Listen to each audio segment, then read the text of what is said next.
Always true. We ask the questions. What is needed in the world? Is that going to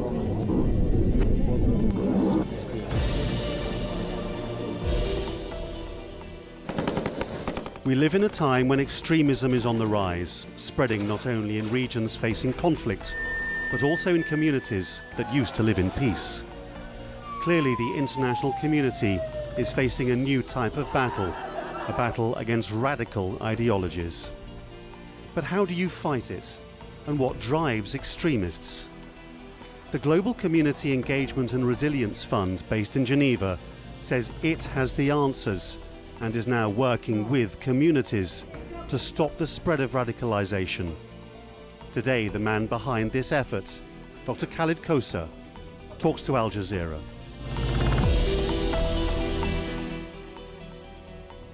Dr. Khalid Koser, thank you for talking to Al Jazeera. And for the benefit of those people who might not know what your global fund is all about, what exactly do you do? Where do you do this at the moment? We're a grant-making organisation, and so we support local communities to try to build their resilience against violent extremism. We're working in hundreds of communities at the moment in Bangladesh, Mali. Literally hundreds of communities. And yeah. are these like towns or villages? Or local communities, sometimes in cities, mostly in rural areas. We have a pretty robust process that helps us identify which communities are at risk of becoming radicalised, and we go into those communities and we work to support local efforts to try to build resilience.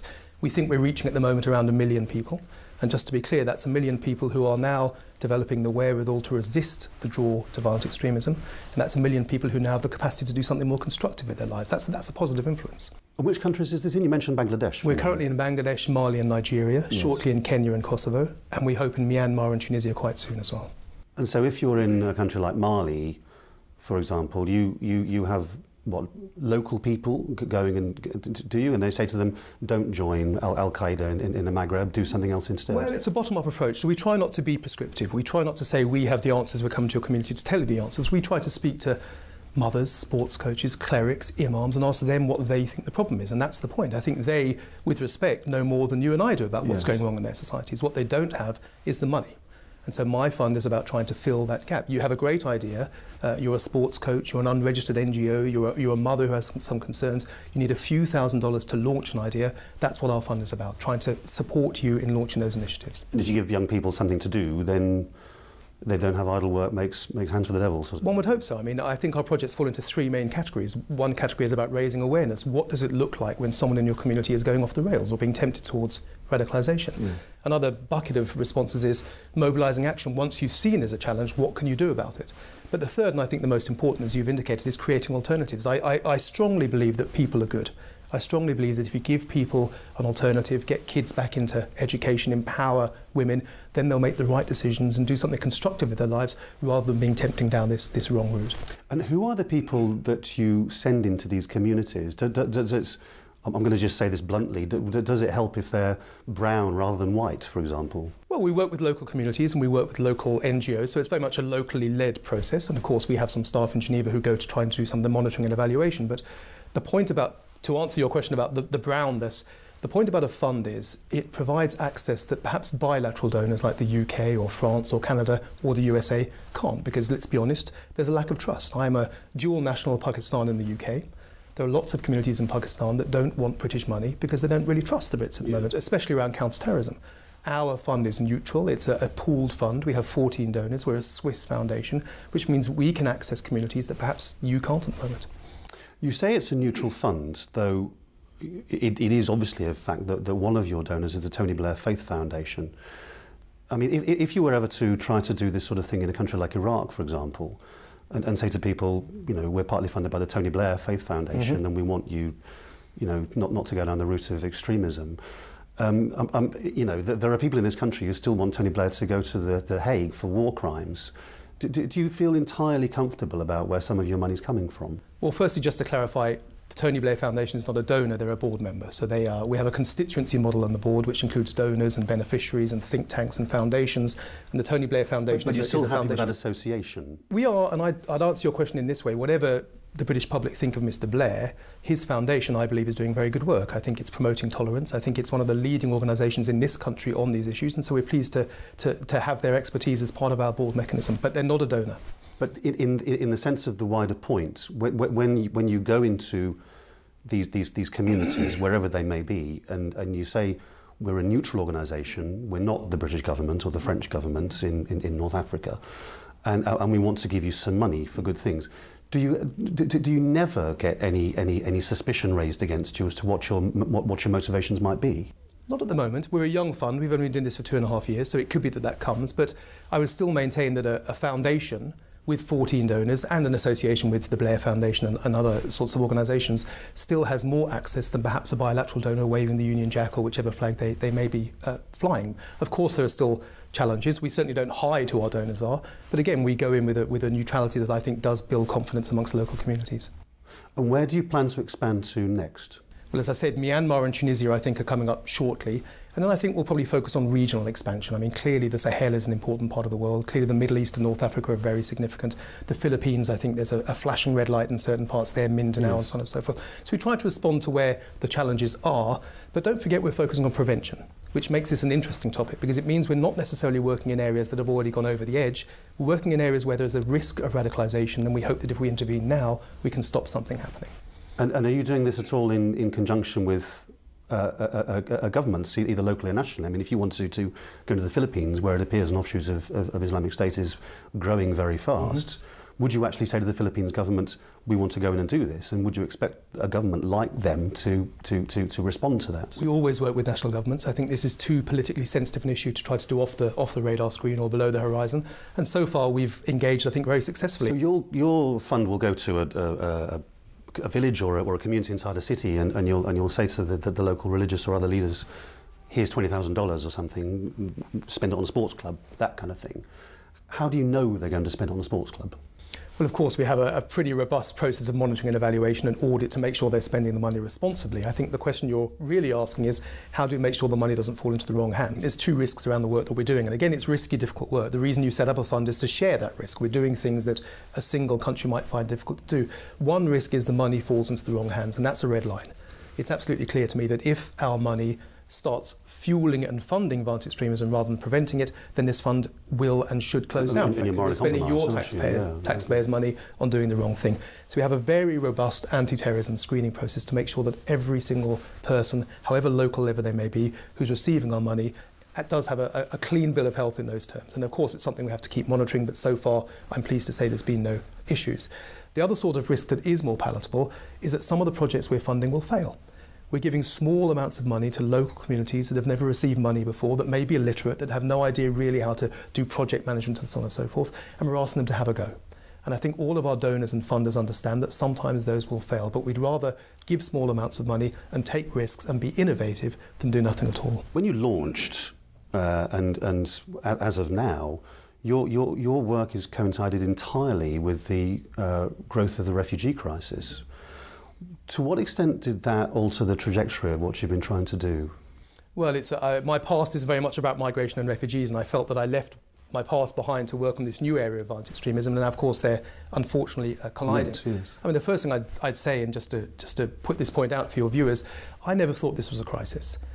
At the peak of the numbers of people arriving in Europe in 2015, around 1 million people arrived. That's 1 million people in a population of over 5... You're talking about Europe specifically, absolutely. Yeah. A population of 500 million people, the wealthiest single market in the world. I don't see this as a crisis. If there's a crisis, it's in Jordan and Lebanon and Turkey and some of the countries in sub-Saharan Africa. So I think let's move away from the idea that Europe is under threat or there's a crisis. I don't think it is. However, there is a perception out there, I think you're right, there is a strong perception out there that migration is bringing a threat to Europe at the moment, that there is a risk of terrorism or radicalisation amongst mobile populations. So inevitably our work is now moving towards working with some mobile populations to work on prevention amongst those populations as well. Did you expect when it started, and clearly it is entirely factually correct to say that Middle Eastern countries have taken by far the, if you want to call it a burden, even if you do think of it in those terms, taken by far the greatest numbers.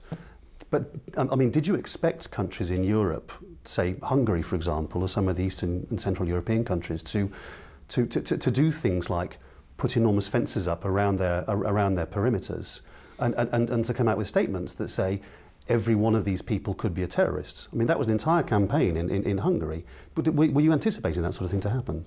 It didn't surprise me. I think Europe's response to refugees in the past has been reactive. We tend to react rather than be proactive. It wasn't until 4,000 people drowned in the Mediterranean that we took this seriously. I probably could have told you 10 years ago that people from Syria would arrive in large numbers in Europe, but of course prevention is not part of the political agenda at the moment. I do deplore some of the responses we've had in Europe. I think most of these people are fleeing for their lives, are fleeing violent extremism, not coming to perpetrate violent extremism. And I think we need to respect international law and make sure that we protect them. The European Union has an outright policy now that has fast-tracked Syrians and Iraqis through the asylum system insofar as they can under the quota system that doesn't even work. But Afghans and Pakistanis then have been deliberately pushed back. Those who tried to get the Balkan route before it was shut are now stranded and told that their asylum cases won't be heard and they will fail.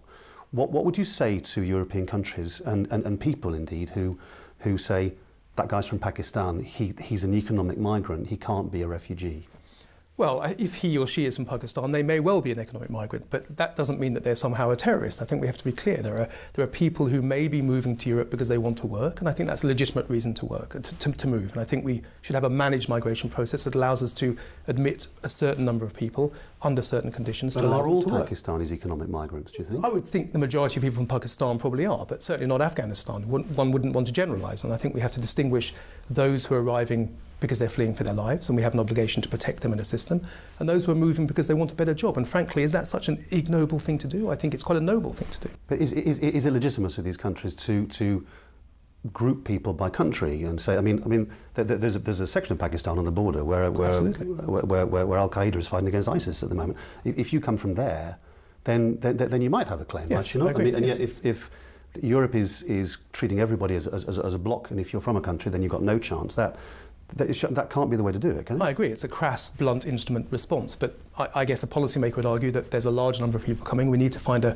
fairly rapid response, and this is a generally appropriate way to respond. But I agree with you. The risk is that there are people who are fleeing for their lives, who do deserve protection, who are now being categorised in the wrong category. But then if those people get pushed back and they feel that their cases aren't being heard, or they are, say, flown back to Afghanistan or somewhere, how does that help the European Union's counter-radicalisation policy? It's a great question. I think we have to be very careful. There is clearly a link between migration, displacement and violent extremism. It's a very sensitive topic, and the last thing I'd want to do is to fuel xenophobia by ever suggesting that migrants and refugees are tending towards extremism. I don't think they are. I think the evidence is absolutely clear that the main link between migration and violent extremism is that people are fleeing violent extremism and not coming to perpetrate it. However, as you've said, I think there is a risk that if we get our policy settings wrong, if we return people to countries where they don't feel safe, if we fail to integrate people effectively here in Europe, then some people, somewhere down the line, may become radicalised to violence. I don't think we should be surprised if that happens. There is a risk out there. We have to be aware of it. And yet, if you look at a country like Italy, which at the moment is obviously, since the Balkan route is shut, is taking the absolute brunt of the people coming over, you have a narrative forming in Italy where people are actually saying that they would rather these refugees and migrants were held in Libya with all the dangers that entails. And Italy would say, well, we can't do anything else because there's no other European country to help us. Yep. Do you have any sympathy with the Italian position? I do have some sympathy, and this is the failure of the so-called European Union project, the idea that we are harmonising our asylum policies. I said that there wasn't a crisis in Europe, and I think that's true numerically. I think there's been a crisis of public confidence. I think there's been a crisis of political leadership, but there hasn't been a crisis in terms of numbers, apart from in specific municipalities and specific places. Clearly, if you look at a country like, say, Lebanon, which has, I think, what's the number? Is it 5 refugees for every Lebanese person? Like that, something of that sort. That country clearly can't offer refugees any reasonable things like employment opportunities or hope, because the economy can't stand it. Your assertion that there is no refugee crisis in Europe, do you say that the European Union actually could offer all the people who've come over here and are here now proper employment opportunities and the ability to extend themselves so they don't end up in a country like France or Germany and think, do you know what, I don't like this anymore, I'm going to go and blow somebody up? You know, I don't want to underestimate the challenges. I think policymakers have a difficult time trying to deal with what are large numbers compared to historical numbers. I think people in Europe are nervous. I think there's high levels of unemployment. I think there's a degree of Islamophobia, regrettably, around Europe at the moment. So I don't want to pretend that it's easy to absorb 1 million people and give them jobs. But I think if we focus, if we involve the private sector, if we do this in a concentrated way, then we can achieve that. And what I often say about Germany, where, as you know, there's something like 1 million refugees, if we successfully integrate those refugees, they will build the future of Germany. If we don't, there is a risk that some of them and some of their descendants may become violent and may start living in some of the suburbs that we've seen in places like Brussels and Paris and turning to violence. There's a risk we have to confront, I think. That risk doesn't mean we should stop people coming. You mentioned Islamophobia. Do you think refugees who come to Europe should abandon Islam? No, and I don't see why they should, and certainly international law doesn't expect them. Well, the Hungarian government thinks they should. It does, but I'm not speaking for the Hungarian government. And probably supporters of Marine Le Pen in France. There are big sections of populations in Europe who say Islam has no place in Europe. I do think that refugees, and let's again distinguish refugees who are fleeing for their lives, and we have an obligation to protect them, with migrants who are coming to work, and I think often legitimately. I do think both migrants and refugees do have an obligation to try to integrate themselves. I think this is a two-way process. This is rights and responsibilities. You have a right to come to my country. You also have a responsibility. I think you should make an effort to learn the language. I think you should make an effort to make sure your children are educated. I think you should make an effort to understand how culture works. That doesn't mean, in my opinion, you have to abandon your culture. I think I'm a British Muslim. I think you can absolutely be a Muslim or any other religious or any other affiliation you have and still be a worthwhile Briton or French person or Dutch person and so on and so forth. I think it's a false dichotomy. You do all these anti-radicalisation initiatives in all the places that you've outlined already, and obviously you know about equivalent programmes or different programmes which are supposed to have the same results. Saying there's one called Prevent in the UK, which is broadly hated by Muslims. Do you think that these countries who are trying to do it themselves have got it right or wrong in the way they're doing it at the moment? I think they're learning. I mean, this is not an easy thing to do. Firstly, prevention is a long-term game. We live in short-term democratic cycles. We're trying to convince policymakers and politicians that we're winning. It takes 20 years to prevent, let's be honest. It's not a 3 or 4 year gamble. So it's very hard to do it in the short term, but I think we have to do it. Secondly, violent extremism is about behavioural change. I can't do it with you now. I need a day, a month, a year with you and your family to really understand what's going on and make a difference. And thirdly, of course, you're trying to prove the counterfactual. I can demonstrate that our fund or the Prevent project has helped educate 10,000 people. Can I prove it stopped one of those people becoming extremists? No, I can't. And if you're a Muslim living in London and you see the Labour MP Joe Cox get stabbed to death by a white guy for supporting refugees this time last year, and you see Muslims having acid sprayed in their faces and the spate of Islamophobic incidents, and a guy drive his car into a mosque at Finsbury Park in North London, do you think that a group like yours should actually be going out and saying to white people, you know, you need to be de-radicalised? Well, it's interesting. Our group only works in poorer countries, and the reason is, of course, because the burden of radicalisation falls in poorer countries. Of course, Nice and Paris and what's happened in London recently are tragedies, but they're nothing as compared to what's happening in northern Nigeria and so on and so forth. So we only work in poorer countries, but I'm absolutely convinced that the lessons we're learning there do matter here. This is a transnational challenge. What is being preached in a mosque in Mali is being listened to by Malians in Paris, absolutely clearly. There's migration, there's all sorts of global trends that means that what's happening there does influence what's happening here. Do you see the big refugee camps in places like Jordan as being a problem in terms of what's happening to people in there and the conditions and what that might do to their minds? It does concern me, and I think we know at the moment 30% of the world's refugees, that's 20 million people in total, 30% of those are in a protracted situation. They've been in camps for at least 5 years, and often for decades. Look in Pakistan, you spoke about it earlier, Afghans have been there for generations. There's understandably a risk that if you put young men, and it's normally young and it's normally men, in a camp, if they feel helpless, if they feel they can't do anything constructive with their lives, if they feel abandoned, then I don't think we should be surprised that 1 or 2 of them perhaps become radicalised to violence. Do you think Western governments understand what the risks are of holding people in underfunded refugee camps for years and years and years, and children actually growing up in this sort of way? Do you think Western governments understand that? I think Western governments understand it intuitively, but as usually there's a funding crisis, and I don't think enough money is going to the UN agency that looks after refugees. And to be honest, if Jordan and Turkey and Lebanon can take the burden and stop people coming to Europe, then I think we celebrate that. There's a bit of double standards and cynicism about this, I think, as well. Do you accept the argument that says that the West and Western military interventions caused a great number of these problems, and that the West therefore should actually do a lot more to resolve it? I think it would be hard not to argue that interventions have been part of the process, including in Libya, by the way, but also in the Middle East. But I think the reason we should be helping is not whether or not we're guilty and culpable of causing the displacement, but a fundamental basic human rights approach, that these are people who have been displaced from their homes. We have an international obligation to protect and assist them. We're a wealthy single market here in Europe at the moment. We have the wherewithal to help, and I think we should be helping. That's the reason we should be helping, not because of some guilt or culpability. And if you look at people like Trump and Putin and their respective policies in Syria and the sort of carve-up that seems to be going on there at the moment, do you think that the policies that they seem to have are helping or hindering things?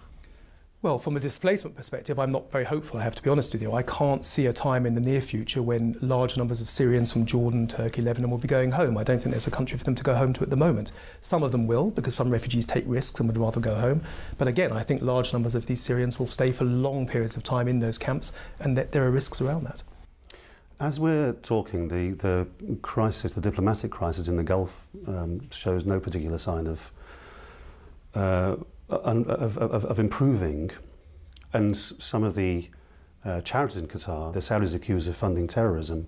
The Qataris, I think, would probably say that this is actually hindering their work. Would you think that's a reasonable argument?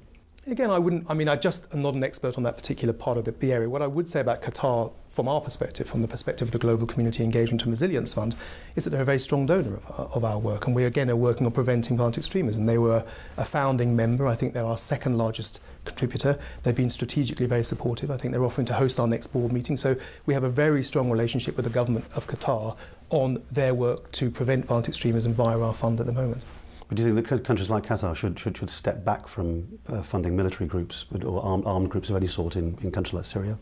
Again, it doesn't have, but as a position, whether it's Qatar or Saudi Arabia or anybody else. I mean, I suppose your argument would be, you know, if your argument at the start of this conversation was that military interventions are counterproductive, then that applies just as well to a Gulf country as it would a Western country, wouldn't it? I agree, absolutely. And I think any military intervention, whoever it's undertaken by, we have to understand what the unintended consequences are. You may be intervening for what you consider to be positive reasons, overthrowing a government, whatever it might be, but there are always unintended consequences in terms of human beings, in terms of displacement, in terms of death, in terms perhaps of radicalisation and frustration as well. When you look at a meeting like the G20 the other day and Trump's apparent isolation and this sense that the American hegemony over the world is now falling apart, and it's a much more multipolar world, and with alliances splitting off in different directions.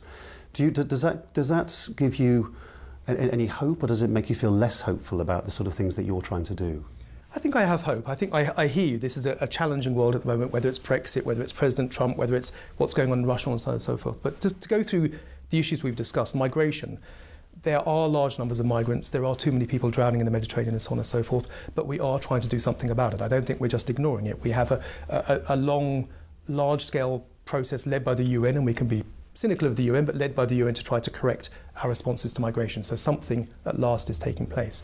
In terms of violent extremism, funds like mine are trying to make a difference. We're trying to work at the preventive end of the spectrum and make sure that people have something better to do with their lives than perhaps become extremist. And if you look at a global view as well, you know, the death rates are reducing, the number of children who are getting through infancy are increasing. I think development indicators are generally positive. So I think it's possible to look at a positive outlook as well as a bleak political outlook. I mean, groups like the G7 and the G20 were partly primarily set up to discuss the issues of the developing world and sort them out. And, you know, they don't appear to want to do that anymore. If they're not prepared to address things like economic motivators for people to turn people into economic refugees as well as people fleeing war, because they're too busy bickering among themselves, then how can that possibly help things like migration flows and stop people getting fed up and turning towards violence? I agree. There is a risk that we're navel-gazing at the moment. We have these political challenges going on within our wealthy parts of the world, and we're spending perhaps too much time on those and too little time on the real challenge, which is, of course, in poorer parts of the world where we need development, where we need more education, where we need more healthcare, where we need to provide people something constructive to do with their lives so they don't migrate and they don't become radicalised. All of that is within reach, and the greatest frustration for me is that we're not realising that potential. It seems fairly Sisyphean what you're trying to... Did you feel like you're pushing the rock up the hill, you know? Not really, no. Small successes, again, small funds like mine doing small things in communities, reaching 1 million people, can, I think, make a genuine difference. We are seeing countries respond, I think, appropriately towards migration. I think there are big development efforts. We have the Sustainable Development Goals, and people are putting money into those and so on and so forth. So I don't think we should be too pessimistic yet. We do have challenges: climate change, demography, urbanization. There are big mega trends that will continue to pose challenges. But the human race has been pretty resilient so far, and I think we'll continue to be resilient. Dr. Khalid Koser, thank you for talking to Al Jazeera. Thank you very much. Thank you very much. Thanks.